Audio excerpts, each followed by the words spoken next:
Hey guys, welcome to my channel. So today I want to try a hack that I saw a couple of months ago. There is a creator here on YouTube and her name is Smitha Deepak. I saw her video on how to correct like cakey and separating foundations and I really wanted to test this out. I suffer from thicker foundation separating on my face all the time, looking cakey, looking patchy. I want to follow her routine. I will also link her channel down below. In her video, she creates like a step-by-step tutorial on how to prevent cakiness, how to prevent the foundations from slipping off of your face, most specifically your nose. So I get a lot of separation around my nose. I get a lot of caking up around my chin too with thicker foundations. And so there are a lot of foundations that don't work for me that work for a lot of people. And it's kind of a bummer because they'll be beautiful on the rest of my face, but they'll slip off on my nose. So I want to take one of my problem foundations today. I did apply the foundation before starting this video and it immediately separated on my nose. Like this says, this hack is used in theater makeup. So I really want to give this a shot. I'm really excited to do this. It would bring out so many foundations that I've purchased that I've had to declutter because they just didn't work across my nose and around the center of my face. So I'm really excited to try this. Let's just jump on in.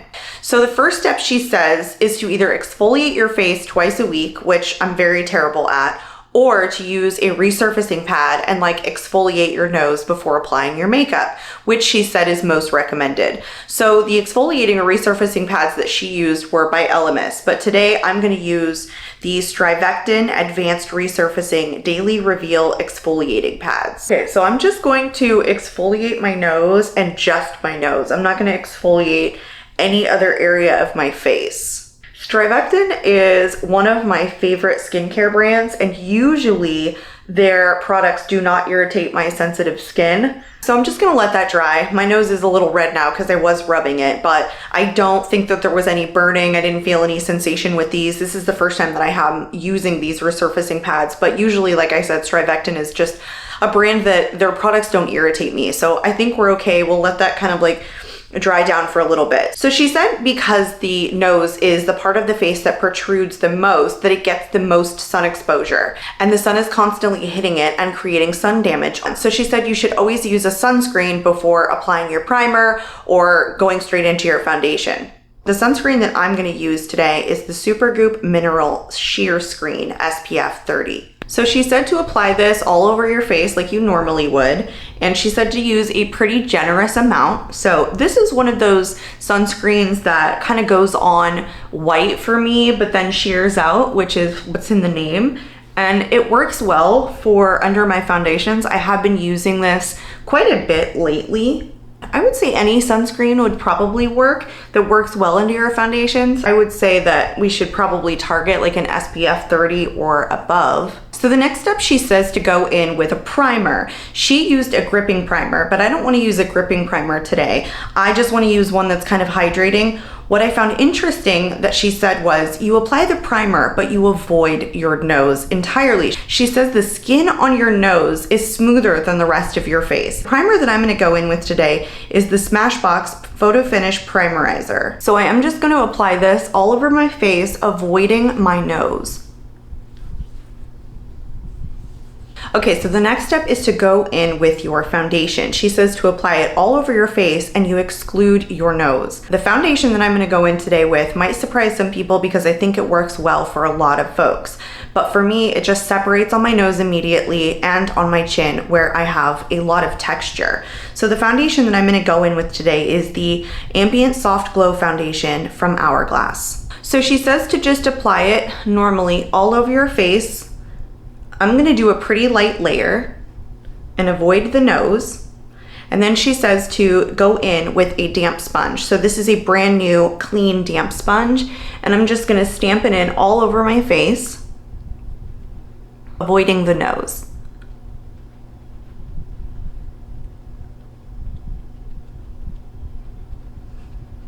Okay, so the foundation is applied in a pretty light layer all over my face. I'm looking up close and it's very beautiful when it's not sitting on my nose. And as you can see, my nose is the reddest part of my face. So I always want to put extra product on my nose to try and reduce some of that redness and some of the blemishes that I have. And then comes the issue with putting the foundation or concealer on top of my nose, and then it just looks extra cakey with more product. She says that the more product that you put on your nose, the more chances that the product has to like lift or slip off or to separate. All right, so we're now on to the step that she calls the magic trick. So she takes a dry sponge and she takes hairspray and she applies the hairspray to the sponge. The hairspray that I'm gonna use today is the Keratin Flex Finish Hairspray. She says, do not apply this directly to your face. There are a lot of chemicals in hairspray, but to apply it directly to the dry sponge. So that's what I'll do. I'm just gonna kind of do it all the way around. Then she says to take the damp, now damp with hairspray sponge, and to stamp it onto your nose. So that is what I'm gonna do. I'm just going to press everywhere along my nose, including the front.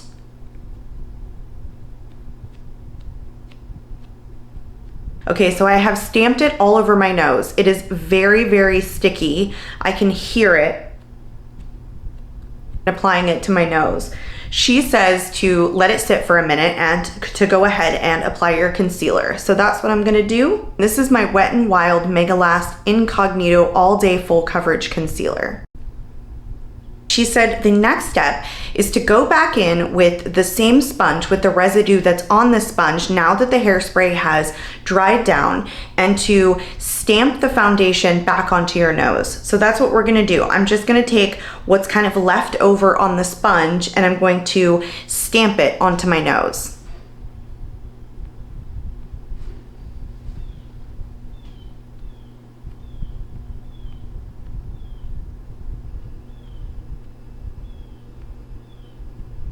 So I have stamped it across my nose. I can already tell that it's sitting better than it normally does when I just apply it with over primer or just directly on my skin over moisturizer. There's no separating, there's no caking. It seems to sit very, very nice. I'm really shocked that this has worked so well. This is a foundation that always gives me issues across my nose. She says to go about applying the rest of your makeup normally. You would set it with setting powder, setting spray. So I'm gonna go in with the Beauty Bakery Flower Setting Powder. This one is in the shade Oat Translucent. So I'm just gonna press it into my nose instead of brushing it on. And I'm gonna go ahead and set the rest of my face. This is a very light setting powder. I use this quite often. I never have any issues with it over top my makeup. It never makes me look too dry or too cakey. She says the final step is to set it with a setting spray. So she goes in with the Professional Super Setter Long Lasting Makeup Setting Spray by Benefit. Then she just took her sponge that she used for foundation and kind of stamped in the setting spray a little bit.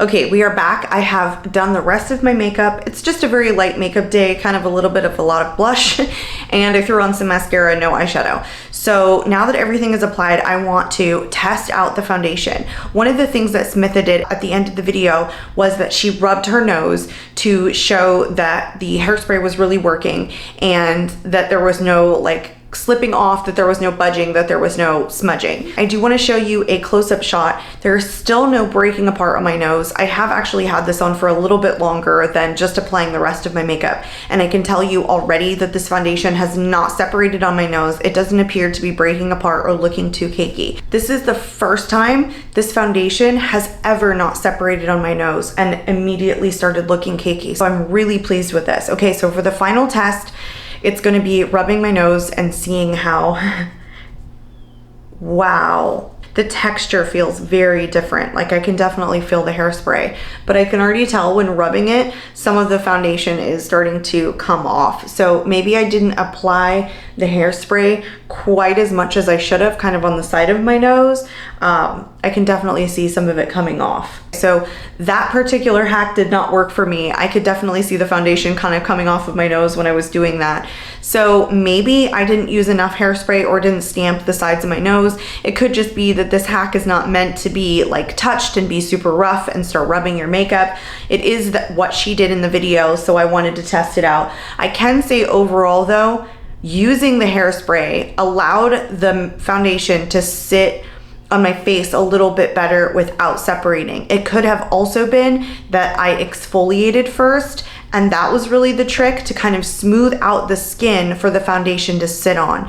Either way, there's no separating, there's no cakiness. I would say you probably can't be too rough on it using this hack, otherwise it's gonna come off naturally. Every kind of foundation will come off eventually if you rub hard enough. But I would say the intent of this hack was to make sure that my foundation didn't look cakey or start separating, and I think it accomplished that. So overall, I was very pleased. I don't know that it's gonna make me start using this foundation every day, as opposed to some of my other favorite foundations that I know lay across my face without issues, but I can definitely say that exfoliating, I probably need to do that more often, and I'll probably get better use out of some of the foundations that sit poorly in some of my more textured areas. So I hope you enjoyed today's video. That is all for me. I'd love to hear from you in the comments if this is something that you suffer from and you are interested in trying this hack. I hope you guys are having a wonderful day, and I will catch you in my next video. Bye.